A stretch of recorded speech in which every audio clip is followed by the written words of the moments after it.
everyone, welcome back to my YouTube channel. My name is Joyce Bisola for those who are new here, and if you're a returning subscriber, thank you so much for staying tuned to my channel. Hey, you guys, as you can tell, I'm really excited. We're talking about money.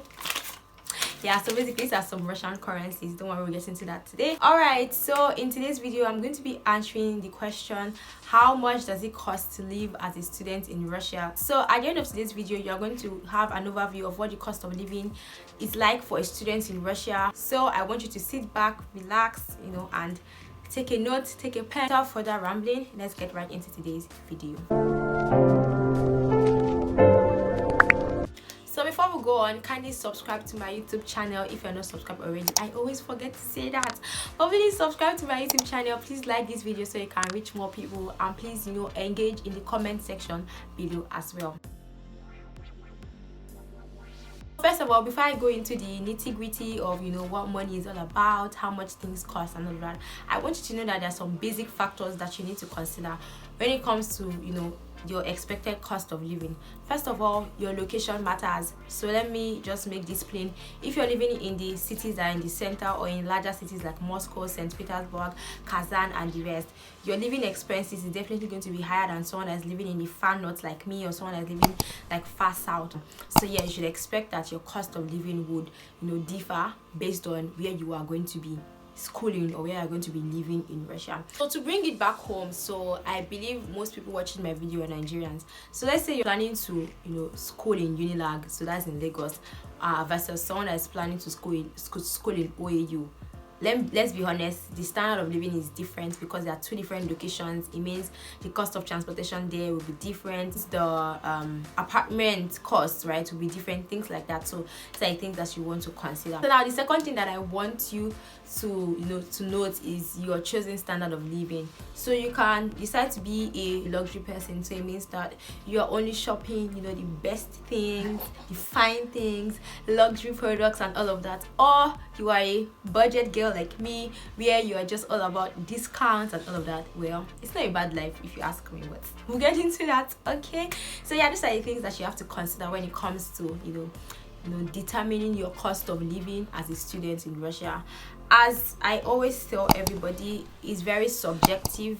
It's subjective on these factors that I've mentioned. It's subjective on how you decide to live your life. If you decide to cut costs, honestly, you will live you live under an affordable budget. But if you're someone that likes to find things, like I mentioned, the budget is also going to be higher for you. So now let's get right into the details of all of that. So when it comes to your cost of living, the first thing you want to consider is your health insurance. So I'm saying this because this is not included in your school fees. Many times with your school fees, what's included is your tuition fee and your hostel fee. That's if you're going to be living in a hostel, and I'm going to get into that very soon as well. So yeah, your health insurance. Usually in Russia, students can decide to get private health insurance either by themselves, or if the insurance company is affiliated with their university. So in my case, my school is the one that provides the health insurance, so basically we pay to the school for our health insurance. But I know that in some schools, students are actually left to decide on whatever health insurance they want to go for. But on an average, health insurance in Russia is about 10,000 rubles. And again, it also depends. 10,000 rubles is like $130, $150. It depends on the dollar rate at the time, right? And it can be higher than that or lower than that. It depends on the insurance company that you're going to be using. It depends on the services that you want the insurance company to cover for you. So let's say, for example, you want your insurance to be able to cover your dental fee, like if you want to visit the dentist, maybe you want to visit some other specialists and things like that. But if you just want health insurance for if I'm ill, like fever, whatever, you also go for something that is lower. So basically that's how it works. So like I said, you can get it for about 10,000 rubles. It can be higher, it can be lower. It just depends on the company, depends on the one you decide to go for. Second thing is about accommodation. So you remember when I was talking about the fact that you are just giving your tuition fees and your hostel fees, right? This is the part where that topic comes in. So when it comes to accommodation in this country, there are two sides to it. You can either decide to stay in a school hostel, or you can decide to get an apartment. So obviously it comes with different it comes with different struggles, and it also comes with its own perks as well. So if you're living in the student hostel, what it means is that you're either going to be living in whichever type of hostel your school provides. So I know some universities provide different kind of hostels. Some provide like some like a block like scenario where it's like a flat each, right, where maybe you have your own personal flat, where you have your own personal toilet, bathroom, kitchen, and all of that. And then there's most hostels, which is like something that I'm living in right now, right, is shared. We have our room where you have roommates, but then you have a lot of shared common spaces. So there's a shared kitchen, there's a shared bathroom, toilets, all of that into. But that's just a general overview of what hostel life is like.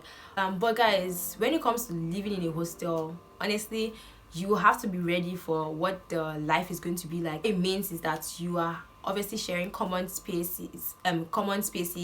You are obviously going to meet different people from different places. They have the way they are trained to take care of stuff. So obviously you will find people that you are not pleased with their way of life. But that's hostel, guys. That's hostel. So guys, the average hostel fee cost is about $200. I'm saying this because you will actually find universities that their hostel cost as low as $200. However, that's not the case for every university. In my university, it costs more than that. So in your university, it can cost up to $700. It just depends, but on an average, you can just have your mind on $400 to $700. Don't let me say $200 because that's not always the case. It just happens in some universities. So yeah, that's that with the cost of the hostel. You also have the option to live in an apartment. That's the second type of accommodation available. Generally, apartments are quite affordable in this country. I'm saying affordable when you compare it to other European countries, or compare it to the US, or Canada, or some other countries, right? Living in Russia is pretty affordable, but like I said, it still depends on your taste. So let's say you want a budget-friendly apartment, you would find apartments for like $200 and even less than that. Again, when it comes to apartments, you can decide to share a common space with a friend, or you can decide to share with a friend. So let me explain. So instead of you going for a one-room apartment that has like a bathroom and your kitchen and your toilet personally, right, you can decide to go for that. It's like maybe like a self-contained apartment. It's going to be obviously more expensive. Like you're going to find that kind of apartment for nothing less than $200, and it goes up honestly. But to cut costs with living in an apartment, you can decide to share with a friend, or to get like a roommate where you guys would have an apartment. Let's say you both have your individual private rooms, but then you still have some shared spaces. But this time around is with your friend, like somebody that you know. So that's just a way to cut costs. So let me make this realistic. So let's say you get a 2-room apartment. So obviously this is going to have 2 separate rooms for the 2 individuals in question, right? And let's say that's for you and your friend, and then you would have shared spaces. Let's say you have your bathroom, toilet, and kitchen, shared spaces together.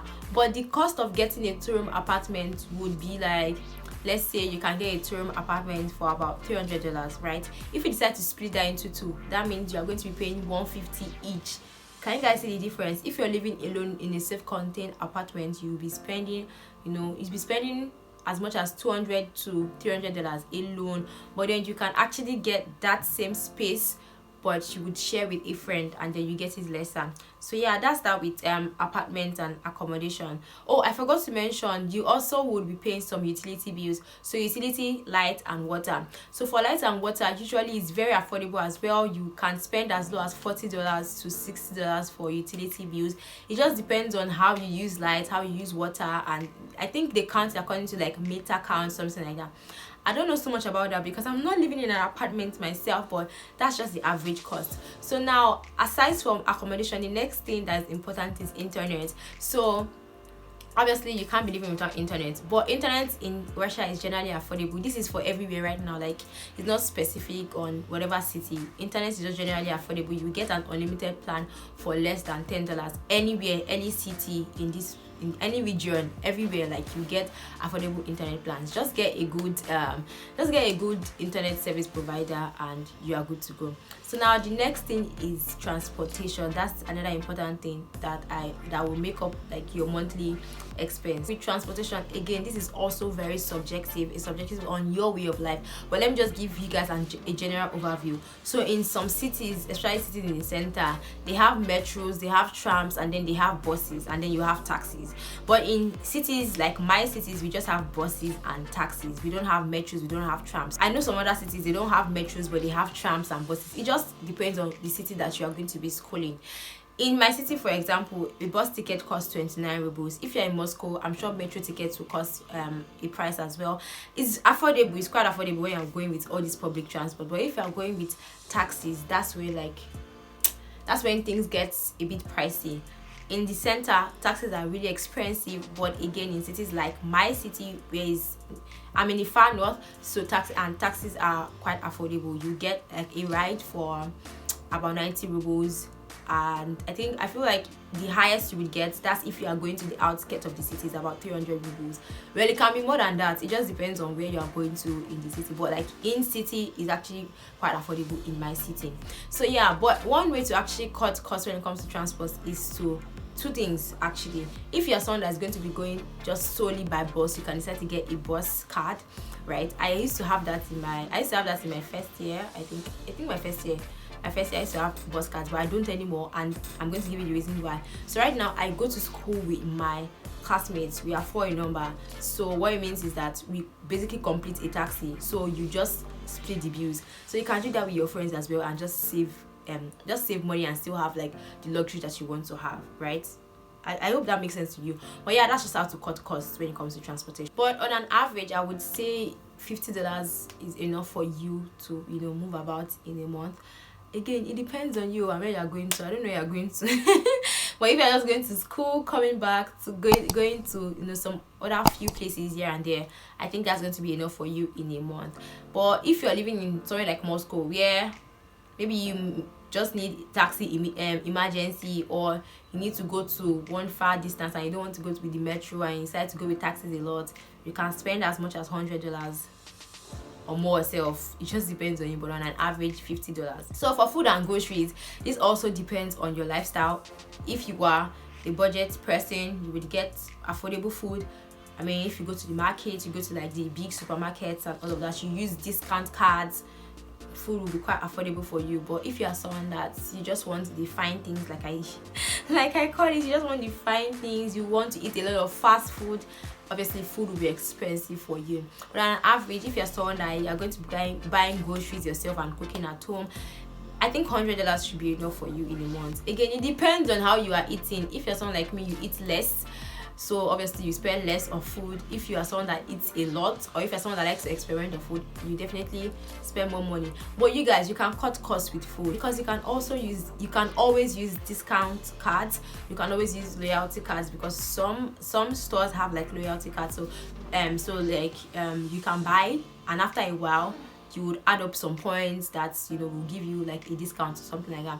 Also, there's something they call skidka, where skidka just means sales. So stores are always doing sales on different products per time. So just focus, let me say focus, but just try your best to monitor when sales is going on, and you guys will be good to go. So for entertainment, so this is if you are going to be eating out with friends, if you want to engage in nightlife. I'm not in the best position to talk about this because I don't have a nightlife. I'm very laid back, okay? Anyway, so yeah, that's that with entertainment. The next thing I want to address is about clothes. Clothes are relatively very affordable here. I'm saying very affordable because you would actually find clothes easily. We have a lot of stores. We have H&M, Pull&Bear, Bershka, New Yorker. You guys, there are a lot of international brands here, or international stores here, so you would always find clothes. But then it just depends on you. You can find a top for as low as 99 rubles, but you still find tops that are expensive as 5,000 rubles. So it just depends on you. So yeah, that's that with clothes. So now let's just round all of this up together, right? I would say on an average, a student would be spending about $300 to $400 monthly. Apartment takes a huge chunk of this, about 50% of this bill. So let's say you're staying in an apartment alone, you'll be spending $200 to $250 already, right? But if you're going to be living in a shared apartment, like I said earlier, you'll be spending about $150. It can be less, it depends on, because I know a friend that the apartment is about 10,000 rupees a month. But it just depends. If you're lucky, you find an apartment like that. Also, it just depends on where you are staying. But yeah, that's just that on accommodation and why it affects like the overall budget that you have as a student. But if you're living in a hostel, obviously that bill will be slashed to about half. So I would say $200 is okay for you in a month. So this includes food, transportation, utilities, miscellaneous because you guys, you would spend money on so many things as a student. Like, I'm not the one to decide that for you, because it just depends on your way of life. Whatever will be needful to you might not be necessary for me. So it just works that way. But on an average, I'll say $200 is fine for a student in a month. You can spend less than that. I don't know where that's possible, but it's probably possible for some people. It's probably possible for some people, but yeah, that's that with that. So guys, this brings me to the end of today's video. I hope you found this video helpful. The aim of this video was just to give you guys an overview of what to expect as the cost of living as a student in Russia, and I hope this video did justice to that. If you have any more questions, you can leave it for me in the comment section below.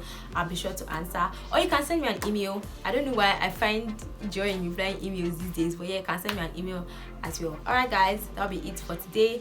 Please subscribe to my channel if you're not subscribed already. Please like this video so you can reach more people as well. I'll see you guys in my next video. Until then, stay blessed, stay safe, bye.